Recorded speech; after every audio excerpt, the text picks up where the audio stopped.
और अपने आप को किसी जात का कहने से पहले मैं एक हिंदुस्तानी हूँ, मैं एक हिंदुस्तानी हूँ। सरलता, सच्चरता और निर्मलता के प्रतीक यहाँ पर उपस्थित माननीय अध्यक्ष महोदय एवं मेरी प्यारी युवा साथियों, आप सभी को मेरा सादर प्रणाम। मैं किरण कृष्णा आज आप सभी के सम्मुख मेरा युवा भारत, विकसित भारत पर अपने कुछ विचार व्यक्त करना चाहती हूँ, जो कुछ इस प्रकार है। सर्वप्रथम बात करते हैं भारत। भारत शब्द दो शब्दों भा और रथ से मिलकर बना है। भा का अर्थ है शोभा और रथ का अर्थ है पूर्ण। जो शोभा पूर्ण हो, जो अपने नाम को चरितार्थ करे, ऐसा होगा मेरा विकसित भारत, ऐसा होगा मेरा गौरवशील भारत। मान्यवर, इस मंच पर खड़े होकर एक युवा होने के नाते मेरी यह जिम्मेदारी बन जाती है कि इस विषय के बारे में एक युवा क्या सोचता है, उस सोच को और इस विषय के अर्थ को मैं आप लोगों तक पहुंचाऊं।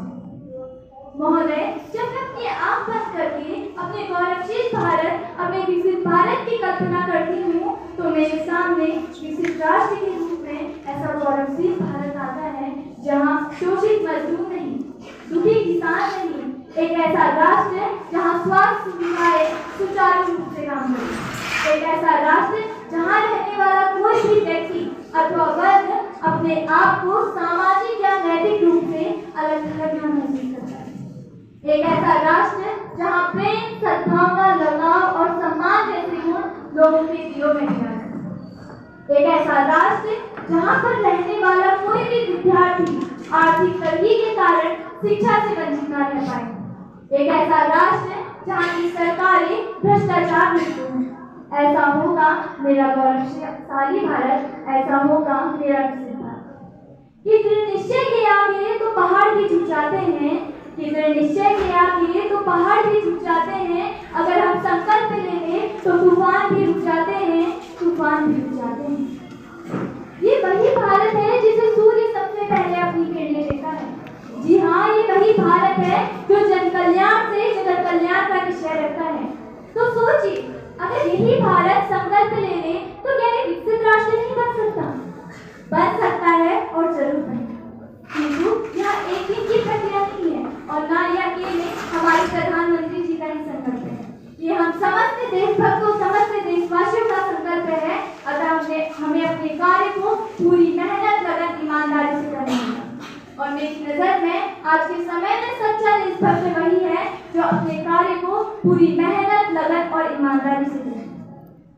अगर हम बात करें हाल ही की, तो हमारे प्रधानमंत्री श्री नरेंद्र दामोदर दास मोदी जी द्वारा अमृतकाल के पंच प्रणों का आह्वान किया गया था।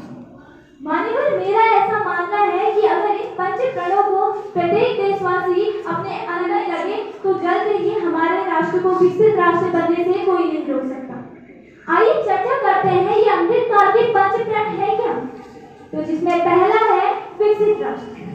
भारत 2047 तक विकसित राष्ट्र का सपना हासिल करना चाहता है। इसका तात्पर्य है कि भारत में रहने वाले प्रत्येक नागरिक को बेहतर स्वास्थ्य सुविधा, अच्छा जीवन स्तर मिलेगा। अब यहाँ पे 2047 ही क्यों?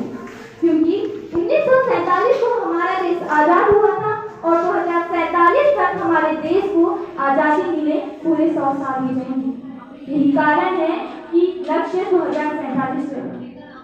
अतः प्रत्येक भारतवासी को अपना कार्य पूरी मेहनत, लगन और ईमानदारी से करना होगा ताकि आने वाली पीढ़ी को यह न पढ़ना पड़े कि भारत एक विकासशील राष्ट्र है, बल्कि वे ये पढ़े कि भारत एक विकसित राष्ट्र है। दूसरा प्रण है गुलामी की हर सोच से नहीं, क्योंकि 1947 से पहले हम ब्रिटिशर्स के गुलाम थे, किंतु अब समय आ गया है कि भारत में रहने वाला प्रत्येक नागरिक अपने अंदर से गुलामी के हर प्रधानमंत्री जी का विश्वास है। चौथा प्रण है एकता हो एकजुटता, क्योंकि हम सभी जानते हैं भारत विविधताओं भरा देश है, यहाँ विभिन्न धर्म, जाति के लोग रहते हैं।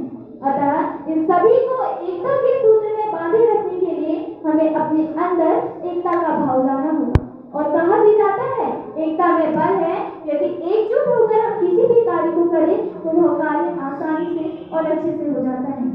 इसी प्रकार यदि हम सभी युवा साथी एक साथ मिलकर कार्य करें तो हमें हमारे राष्ट्र को विकसित राष्ट्र बनने से कोई नहीं रोक सकता।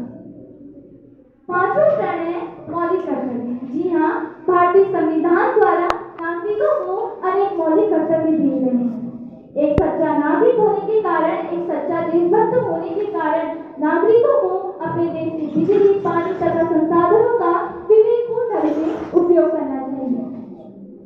नागरिकों को अनेक मौलिक कर्तव्य दिए गए हैं, जिसमें से कुछ मौलिक कर्तव्य निम्न हैं, जैसे देश की एकता व अखंडता की रक्षा करना, राष्ट्रगान, राष्ट्रध्वज का सम्मान करना, संसाधनों का विवेकपूर्ण ढंग से उपयोग करना, भाईचारे की भावना बनाए रखना, सार्वजनिक संपत्ति की रक्षा करना, अनेक मौलिक कर्तव्य हैं। अतः हम कह सकते हैं 2047 तक हमारे राष्ट्र को आजाद हुए 100 साल पूरे हो जाएंगे और हमारा राष्ट्र एक विकसित राष्ट्र कहलाएगा।